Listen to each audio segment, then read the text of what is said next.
My name is Mohammed Sahib Hussain. My student ID is 331051107. Today I'm going to be showing you my mobile web application development assignment.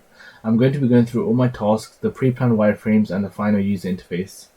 So for task 1, this is my wireframe. I have 4 buttons and 1 clear button in the middle, so this is what I was aiming for. And now for the final user interface, I have 4 buttons, each clickable, and 1 clear button in the middle. So this is what I was aiming for, and the text would be displayed in the middle. So for task 1, I initialize all user interface components such as text view, image view, and button by linking them to their XML counterparts using find view by ID over here. Each key and image has an associated click listener, which updates the text view with a unique message, changes the text color, and makes the reset button visible.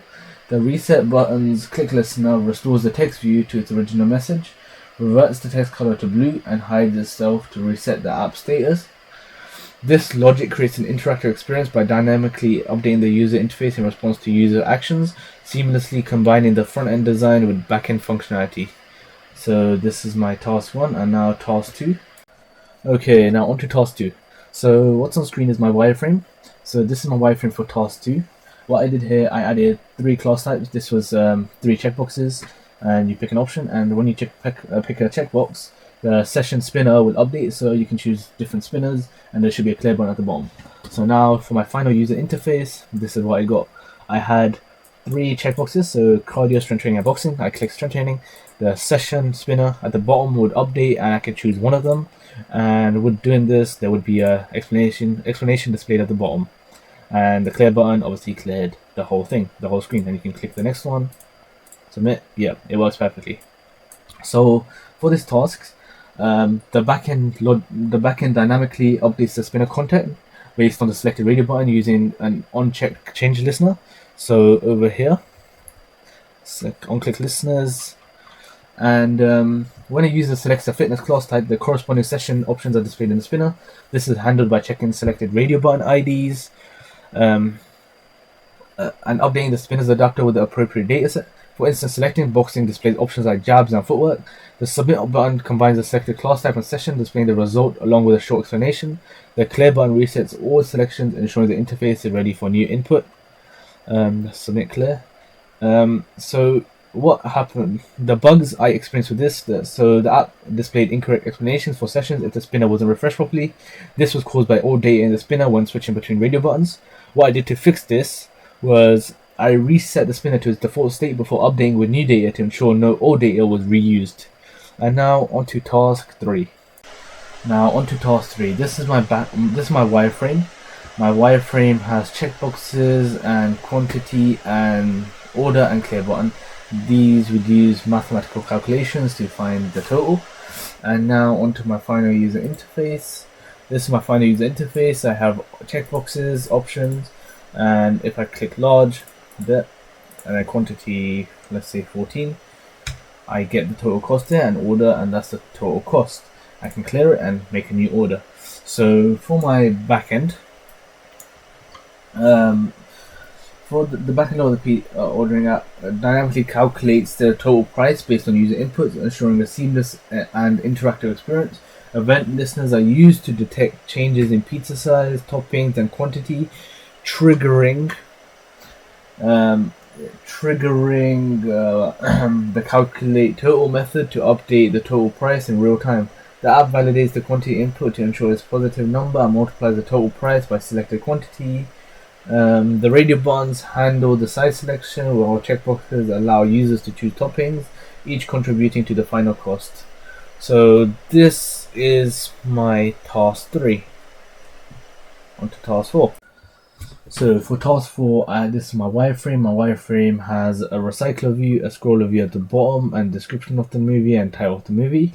And now my final user interface. My final user interface is like this. There's scroller view at the bottom. Click on the movie and I'll go to there, and then next and previous buttons. Okay, and now for my backend.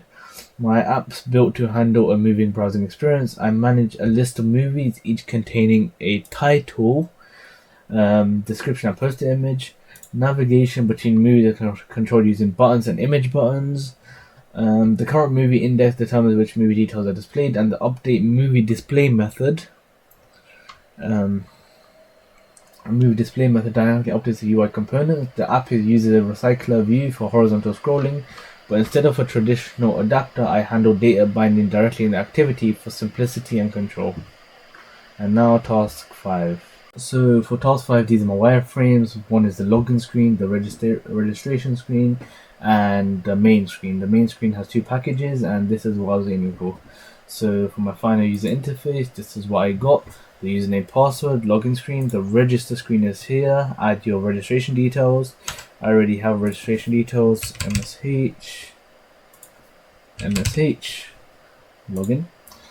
This is my package. Select annual membership, cancel membership, and I can log out. This is what my main page looks like. So now for my back end. So the backend of my task 5 is built to manage user registration, login, and gym membership selection seamlessly. It leverages SQLite database for secure storage of user data, including full names, gender, birth years, usernames, and hash passwords using SHA-256 encryption. The database helper class handles all database operations, including inserting new users, validating login credentials, and retrieving user details for display. And that's it for task 5. So this is my task 6 wireframe. I have one contacts page, one add contacts page, a search page, and a calling page. So this is what I was aiming for. And now for my final user interface. My final user interface has this is the main screen. I can open a contact, delete the contact, call the contact, add a contact, and then if I call a contact, it'll go to the call contact. And yeah, so this is what I was aiming for, and I've successfully achieved it. And now for the back end. The back end of the contacts app, it uses SQLite for data storage managed by database helper class, which handles creating tables and operations like adding, retrieving, and deleting contacts. The main activity links the database to the user interface using the recycler view to display contacts dynamically and a search bar for real-time filtering.